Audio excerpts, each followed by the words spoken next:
Good morning students. Today we are starting environmental studies.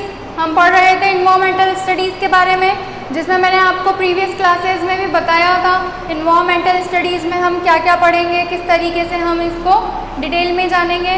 उसके बाद में आप देखिए environmental studies में हमारे पास है चल रहा था हमारा टॉपिक मूवमेंट ऑफ फैमिलीज़। मैंने आप लोगों को बताया था कि फैमिलीज़ क्यों मूवमेंट करती हैं, क्यों एक जगह से दूसरी जगह जाती हैं। ठीक है, फैमिलीज़ इसलिए मूवमेंट करती हैं कि भाई एक जगह जब उनको सफिशिएंट एजुकेशन नहीं मिल रही है, सफिशिएंट उनकी अर्निंग नहीं हो रही है, तो फैमिलीज़ क्या करेंगी, फैमिलीज़ उस एक जगह को छोड़ करके दूसरी जगह जाएगी। और ख़ासकर जो मूवमेंट होते हैं फैमिलीज़ के, वो छोटी जगह से बड़ी जगह की तरफ होते हैं। ठीक है, जैसे लोगों को मान लीजिए अभी अब कोटा है, ठीक है, कोटा में काफ़ी अच्छी एजुकेशन है, यहाँ जॉब के लिए अर्निंग के लिए भी काफ़ी सारे स्कोप्स हैं। ठीक है, तो लोग क्या करते हैं कि जब उन्हें लगता है कि अब हमारे गांव में इतना अच्छे से हमारी अर्निंग नहीं हो पा रही है, हम कमा नहीं पा रहे हैं, उसके अलावा जो बच्चे हैं वो बच्चे भी पढ़ नहीं पा रहे हैं, एजुकेशन की थोड़ी कमी रहती है, या इसके अलावा कुछ और अदर पर्सनल वजह भी हो सकती है। तो किसी भी वजह से जो है इंसान क्या करता है, फैमिलीज़ क्या करती है, मूवमेंट करती हैं, एक जगह से दूसरी जगह आ जाती हैं। ठीक है, तो दूसरी जगह जब वो आती हैं तो उसी को हम क्या कह रहे थे, फैमिली मूवमेंट कह रहे थे। और मैंने आपको रीज़न बताए हैं इसी के, काफ़ी सारे अलग अलग इसके रीज़न्स हो सकते हैं। ठीक है, चाहे वो पर्सनल हो, चाहे वो क्लाइमेटिक हो। जैसे प्रीवियस क्लास में अपन ने डिस्कस किया था कि मेनली जो है हमारे मूवमेंट का रीज़न क्या होता है, कि मूवमेंट क्यों होता है। मूवमेंट इसलिए भी हो सकता है, उसकी एक क्लाइमेटिक कंडीशन भी हो सकती है। क्लाइमेटिक कंडीशन मीन्स ये हो सकता है कि जो लोग हैं, ठीक है, तो लोगों के जैसे कि मान लीजिए कोई फार्मर है, अपन ने देखा था कि किस तरीके से एक फार्मर था, ठीक है, फार्मर समीर था, और उसको जो उसका विलेज था, उस विलेज में जब सूखा पड़ गया, वो उसके पास खेत था, एग्रीकल्चर का वर्क था, वो 3 सालों से काम नहीं कर पा रहा था, तो जब वहाँ पर उसके पास अर्निंग का कोई सोर्स ही नहीं था, तो क्या किया उसने, वो दूसरी जगह चला गया। ठीक है, दूसरे गांव में चला गया, दूसरी जगह पे, दूसरे प्लेस पे चला गया। तो इस तरह से जब इंसान एक जगह से दूसरी जगह मूव करता है तो उसे ही हम क्या कह रहे हैं, फैमिली मूवमेंट कह रहे हैं, कि पूरी फैमिली के साथ इंसान एक जगह से दूसरी जगह चला गया है। ठीक है, उसके बाद आप ये देखिए कि सम families have to move out their native country for education, occupation और various other reason। कुछ फैमिलीज़ ऐसी होती हैं जो ऑक्यूपेशन के लिए, एजुकेशन के लिए, एजुकेशन पढ़ाई के लिए, ऑक्यूपेशन अपने पेशे के लिए, वही जॉब वगैरह के लिए, कमाई के लिए। ठीक है, और अदर वेरियस रीजंस, और कई अदर वेरियस रीजंस हो सकते हैं। ठीक है, तो अदर भी वेरियस रीजंस हो सकते हैं जिनकी वजह से जो है क्या होता है कि जो हमारे जो कुछ लोग हैं कुछ भी, तो वो क्या करते हैं, मूवमेंट करते हैं, फैमिली के साथ एक जगह से दूसरी जगह चले जाते हैं। ठीक है, तो इसके लिए आपके लिए थिंक एंड टेल दे रखा है कि फ्रॉम योर फैमिली और other family around you who has gone out the village और सिटी फॉर एजुकेशन और has come to your place from outside. आपके आसपास में, आपके फैमिली में, नेबर में, रिश्तेदारों में कोई ऐसा है क्या जो इस तरह से पढ़ाई के लिए या ऑक्यूपेशन के लिए कहीं दूसरी जगह गया हो, तो वो आप देखिए, वो आप चाहें तो उसको आप रिकॉल कर सकते हैं कि ऐसा हुआ है हमारे साथ कभी, हमने कभी देखा है ऐसा होता हुआ। If you need to go out for study, what thing will you take along with you? अगर आप कहीं दूसरी जगह पढ़ाई के लिए जाते हैं तो सोचिए कि आप क्या क्या चीज़ें अपने साथ ले जाएंगे। आप सोचिए कि आपको कहीं बाहर जाना पड़ रहा है, ठीक है, तो आप क्या चीज़ें आपके साथ ले जाना पसंद करेंगे, क्या क्या चीज़ें आप आपके साथ ले जाएंगे।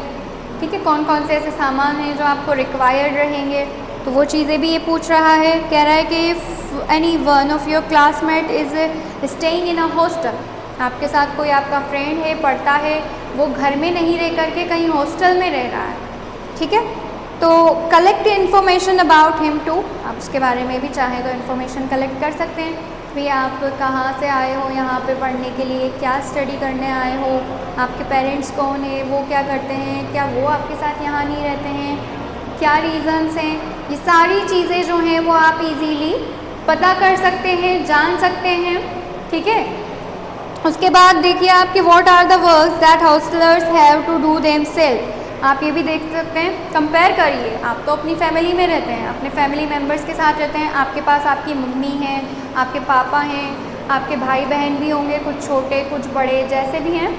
तो आपको तो क्या काम करने पड़ते हैं, क्या नहीं करने पड़ते हैं, और वो बच्चे जो हॉस्टल में रह रहे हैं, उन हॉस्टल में रहने वाले बच्चों को क्या काम करना रहता है, क्या काम वो करते हैं, वो खुद से करना पड़ता है, क्या क्या वर्क ऐसे रहते हैं। जैसे कि मान लीजिए कोई हो सकता है खाना भी खुद ही बनाता हो, कोई अपने कपड़े खुद धोता हो। ठीक है, कई सारे काम होते हैं अपनी डेली रूटीन में, तो वो क्या क्या काम खुद से करते हैं और क्या क्या काम वो दूसरों से करवाते हैं, या किस तरीके से वो डिपेंडेंट है, अपने सेल्फ डिपेंडेंट है, आप किस तरीके से किसी और पर डिपेंड हैं। तो ये चीज़ें आप डिफ्रेंशिएट कर सकते हैं। What are the reasons for which people move from one place to another? क्या क्या ऐसे वजह होती हैं जिन वजह से लोग एक जगह से दूसरी जगह जाते हैं। ये बात मैं आपको बार बार समझा ही रही हूँ, बता ही रही हूँ, खुद आप अपने सोच से भी ये चीज़ सोच सकते हैं कि किस तरह से लोग क्या क्या रीज़न हो सकते हैं जिनकी वजह से उन्हें जाना पड़ जाए एक जगह से दूसरी जगह। ठीक है, how do they continue their children's education. और अगर इस तरीके से चले गए मान लीजिए, तो किस तरह वो अपने बच्चों की एजुकेशन जो है उसको कंटिन्यू रखेंगे। ठीक है, भैया इंसान एक जगह से दूसरी जगह, अभी आज आप खुद को देखिए, आप यहाँ पर पढ़ रहे हैं, यहाँ पर रह रहे हैं, आपका स्कूल यहाँ पर है, ठीक है, आपका घर यहाँ पर है, आपके फैमिली मेम्बर्स यहाँ पर हैं। अगर आपको कहीं और जाना पड़ जाए तो फिर आप कैसे पढ़ेंगे? आपको स्कूल देखना पड़ेगा, वहाँ पर घर भी देखना पड़ेगा, आपके फैमिली मेम्बर्स को भी लेके जाना पड़ेगा। तो ये एक काफ़ी प्रॉब्लमेटिक चीज़ होती है, इतना आसान नहीं होता एक जगह से दूसरी जगह मूवमेंट करना, फिर वहाँ जा कर के सेटल होना, वहाँ जा कर के अपनी एजुकेशन देखना, अपना प्रोफेशन देखना, सब चीज़ों के साथ मैनेज करके चलना। ठीक है, और अगर मान लीजिए आप फैमिली के साथ नहीं जा रहे हैं, अकेले जा रहे हैं, तो किस तरह से आप अपनी फैमिली के बिना सर्वाइव करेंगे, किस तरह से आप अपना काम खुद करेंगे तो क्या क्या वर्क आप खुद करेंगे। ठीक है, किस तरह से मैनेज करेंगे, साथ ही साथ पढ़ाई भी करेंगे। काफ़ी सारे जो है वो वर्क होते हैं करने को रूटीन में, हमारे डेली रूटीन में। When people have to settle at some new place, what arrangements they have to make। मैं ऑलरेडी कह ही रही हूँ कि जब नई जगह पर लोग जा रहे हैं, सेटल हो रहे हैं, तो क्या क्या अरेंजमेंट्स उनको करने पड़ेंगे। कि आपको देखना पड़ेगा कि आसपास खाने की चीज़ें कहाँ मिलती है, आपको देखना पड़ेगा कि यहाँ से मेरा स्कूल कितनी दूर है, अगर कोई जॉब करता है तो वो जॉब की जगह कितनी दूर है, ऑफिस वगैरह कितनी दूर है। ठीक है, वहाँ आसपास नेबर्स कैसे हैं, जहाँ आपने घर लिया है वो एरिया कैसा है। बहुत सारी चीज़ें जो है वो आपको वहाँ पर देखनी पड़ती हैं, आपको कंफर्म करनी पड़ती है, पता करनी पड़ती है, अरेंजमेंट्स करने पड़ते हैं। ठीक है, जैसे कि आपको किराने की दुकानें कहाँ पर हैं, वहाँ सब्ज़ी कहाँ पर मिलती है, पानी की क्या फैसिलिटी है, सारी चीज़ें जो है वो हमें देखनी पड़ती हैं। Due to any reason if you need to settle at a new place. कुछ वजह से अगर आप एक नई जगह पर जा रहे हैं, what would you like to take along with you. वापस से वही क्वेश्चन आ रहा है ये कि आप अपने साथ क्या ले जाना पसंद करेंगे, किन किन चीज़ों को ले जाना पसंद करेंगे, किन किन चीज़ों को छोड़ देंगे, इस तरीके के। जग्गूस फैमिली, चलिए एक नई स्टोरी अपन देखते हैं, मतलब नई बात है एक नए जग्गू के बारे में। जग्गू के बारे में क्या बता रहे हैं कि जग्गूस फैमिली लिव्स इन बीचपुरी विलेज। बीचपुरी गांव में जग्गू की फैमिली रहती है। He had a small shop in the village. गांव में उसकी छोटी सी दुकान है। He earned only such a little amount from this job that somehow he could run his family। थोड़ा बहुत ही उससे वो कमा पाता है जिससे थोड़े बहुत में उसकी फैमिली चलती है। थोड़ा बड़ी मुश्किल से गुजारा होता है लेकिन अब हो ही जाता है। ठीक है, काफ़ी कम अर्निंग होती है। और his sons were growing up। उसके जो बेटे हैं धीरे धीरे बढ़ रहे हैं, बड़े हो रहे हैं। ठीक है, one day his cousin came to the village and took Jaggu's son Bhola took both of his son along with him to the city to make them work at his shop। एक दिन जग्गू का cousin आता है। ठीक है, जग्गू का cousin आकर के कहता है कि मैं तुम्हारे दोनों बच्चों को अपने साथ ले जाना चाहता हूँ और अपने साथ ही इन्हें बिजनेस में लगाऊंगा, सिटी में ले जाऊंगा, ठीक है। एट दैट टाइम, उस टाइम ही फेस्ड वेरियस प्रॉब्लम्स। और उसके बाद क्या होता है कि बाद में Jaggu son Bhola wanted to start his own business, लेकिन जग्गू का जो एक बेटा है भोला, वो चाहता है कि नहीं, मैं अपना खुद का बिज़नेस स्टार्ट करूँगी, मैं तो खुद का बिज़नेस स्टार्ट करूँगा, अपने हिसाब से अपना बिज़नेस चलाऊँगा, ऐसा वो सोचता है। तो उस टाइम फिर क्या होता है, he had to face various problems like shortage of money, place of business, but still he didn't loss courage and his relatives help him. अब जाहिर सी बात है कि कोई इंसान कोई बिज़नेस स्टार्ट कर रहा है, तो वो बिज़नेस स्टार्ट कर रहा है तो उसको उसके लिए कुछ पैसे भी चाहिए होंगे, उसको कोई जगह भी चाहिए होगी, ठीक है, जहाँ वो बिज़नेस करे। तो इस चीज़ में क्या होता है, बिज़नेस अगर अपन स्टार्ट कर रहे हैं, परेशानी तो आती है, थोड़ी बहुत प्रॉब्लम्स तो आती है, लेकिन ये है कि इंसान को थोड़ी हिम्मत रखनी पड़ती है, थोड़ा सब्र रखना पड़ता है, और इन सब चीज़ों के साथ में इंसान जो है वो काफ़ी आसानी से धीरे धीरे धीरे, थोड़ा वक्त लगता है, लेकिन आखिरकार वो कामयाब हो ही जाता है, वो सक्सेस हो जाता है, ठीक है।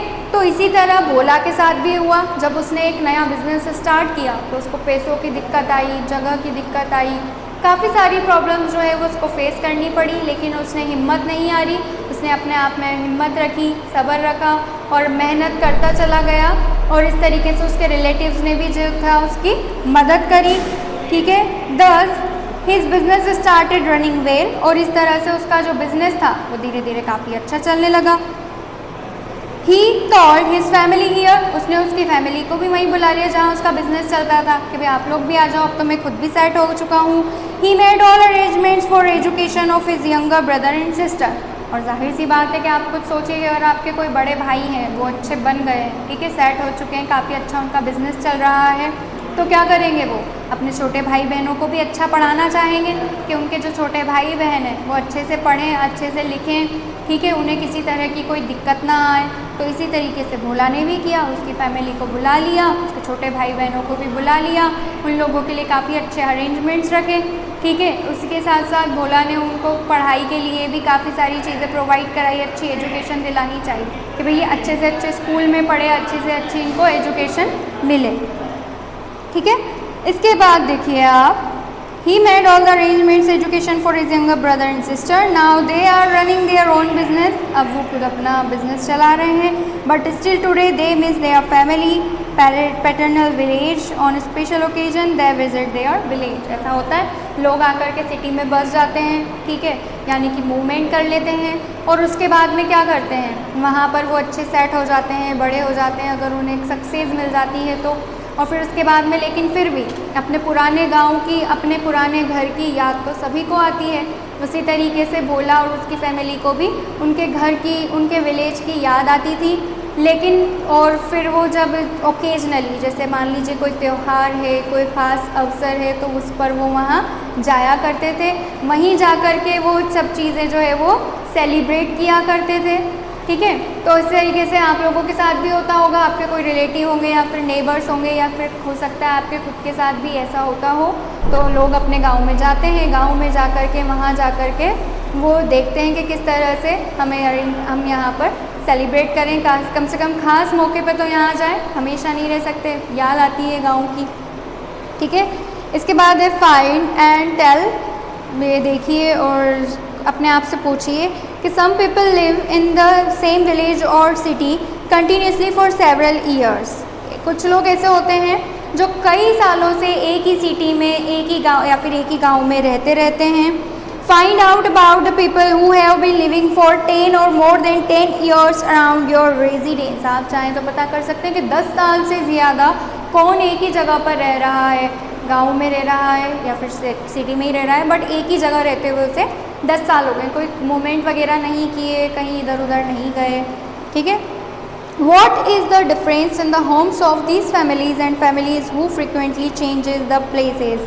क्या डिफरेंस रहता है उन परिवारों में, दो परिवारों में, ठीक है, कि एक परिवार तो क्या हो रहा है, एक ही जगह रह रहा है, बार बार ऐसे जगह चेंज नहीं कर रहा है, मूवमेंट नहीं कर रहा है, ठीक है, और एक फैमिली ऐसी है जो अक्सर मूवमेंट करती है, एक जगह से दूसरी जगह जिन्हें जाना पड़ता रहता है, यहाँ रह रहे हैं फिर वहाँ जा रहे हैं, फिर वहाँ जा रहे हैं, तो ये एक डिफरेंस रहता है कि फैमिली का यहाँ से वहाँ वो आ रहे जा रहे हैं, इस तरीके का उनका मूवमेंट होता रहता है। तो इन दोनों तरह की फैमिलीज़ में क्या डिफरेंस आपको देखने को मिलता है, ठीक है।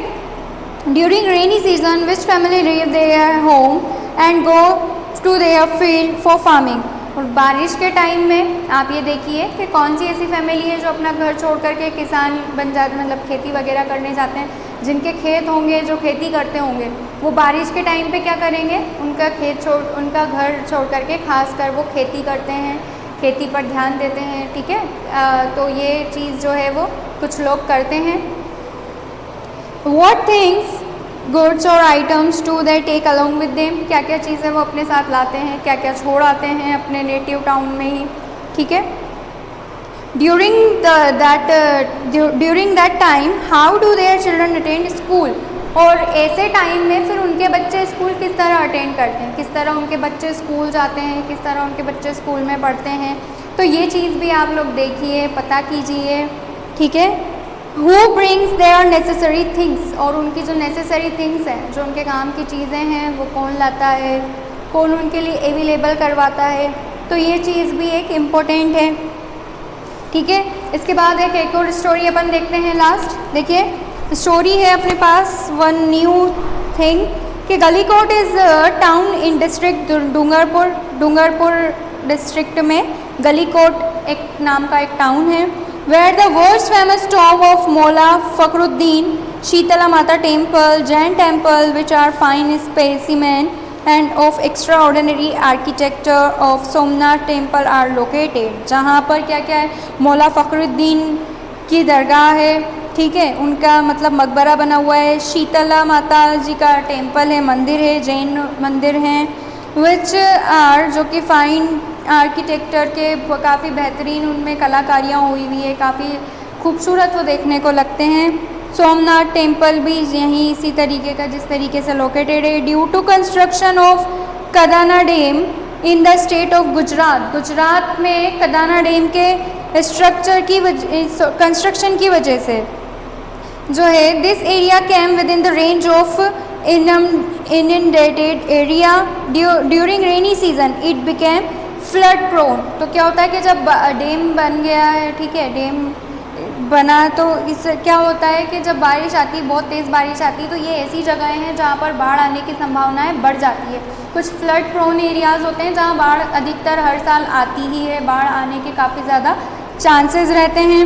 तो has the government provided houses to those people at some new place. तो गवर्नमेंट क्या कर रही है, नए जगहों पर उन ऐसे लोगों को घर अलॉट करती है कि आप लोग यहाँ मत रहो जहाँ बाढ़ आ रही है, आप लोग ऐसी जगहों सेफ जगहों पर जाकर रहो जहाँ बाढ़ नहीं आती है। It provided them the facility of school hospital etcetera, जहाँ उनको स्कूल की हॉस्पिटल की इनकी फैसिलिटी भी दी जाती है। Today this is known as rehabilitation colony. आजकल इसको हैबिलिटेशन के कॉलोनी के नाम से जाना जाता है, लेकिन कुछ लोग ऐसे हैं जो अभी भी उन जगहों को छोड़ते नहीं है, वहीं रहते हैं। तो देखिए इस तरीके से क्या हो रहा है, इस बात से हमें पता चल रहा है कि फिर से मूवमेंट की बात आ रही है, फैमिली मूवमेंट्स की, ठीक है। जिन जगहों पर बाढ़ आ जाती है, लोगों को परेशानी आती है बारिश के टाइम में, तो फिर गवर्नमेंट उनको हालांकि घर वगैरह अवेलेबल करवा रही है, लेकिन अगर वो नहीं चाहते हैं, वो कहते हैं कि नहीं हम तो यहीं रहेंगे, हमें तो यहीं रहना है, तो फिर वो लोग वहीं रहते हैं, उन्हीं जगहों पर रहते हैं। और उन्हीं जगहों पर रह करके वो क्या करते हैं, वहाँ पर ही सर्वाइव करते हैं। कुछ लोग हैं वहाँ से माइग्रेट हो जाते हैं, वहाँ से चले जाते हैं, ठीक है। और वहाँ से जाने के बाद वो लोग क्या करते हैं, वहीं दूसरी जगह पर चले जाते हैं। तो इट मीन्स हमें मूवमेंट का मतलब समझ में आ रहा है कि मूवमेंट उनका भी हो रहा है, एक जगह से दूसरी जगह वो भी जा रहे हैं, ठीक है। तो ये चीज़ होती है कि कुछ लोग तो पर्सनली जा रहे हैं, ठीक है, कुछ लोग क्लाइमेटिक कंडीशंस की वजह से जा रहे हैं, कुछ लोग अर्निंग की वजह से जा रहे हैं। तो सबके अलग अलग रीज़न होते हैं कि किस वजह से फैमिलीज़ जो है वो मूवमेंट करती है, फैमिलीज़ जो है वो एक जगह से दूसरी जगह जाती है। यही अपन इस चैप्टर में मोस्टली पढ़ रहे हैं, जो अपन ने प्रीवियस क्लास में भी देखा था। और इसी तरह से अपना ये जो चैप्टर है मूवमेंट ऑफ फैमिली कम्प्लीटली ये क्या है, हो चुका है फिनिश, ठीक है। यही है अपना चैप्टर कि किस तरह से फैमिलीज़ मूवमेंट कर रही है, फैमिलीज़ जा रही है, फैमिली एक जगह से दूसरी जगह जा रही है, फैमिली को क्या क्या प्रॉब्लम आ रही है, ठीक है। तो वो सारी चीज़ें अपन ने इस चैप्टर में देखी हैं, जानी हैं। आप लोगों को काफ़ी अच्छे से समझ में भी आया होगा कि हाँ फैमिली मूवमेंट क्या है, अपन ने पूरा इस टॉपिक के ऊपर डिस्कस किया। सो यही अपना टॉपिक था और आज की क्लास भी अपनी यहीं पर फिनिश होती है। Have a good day.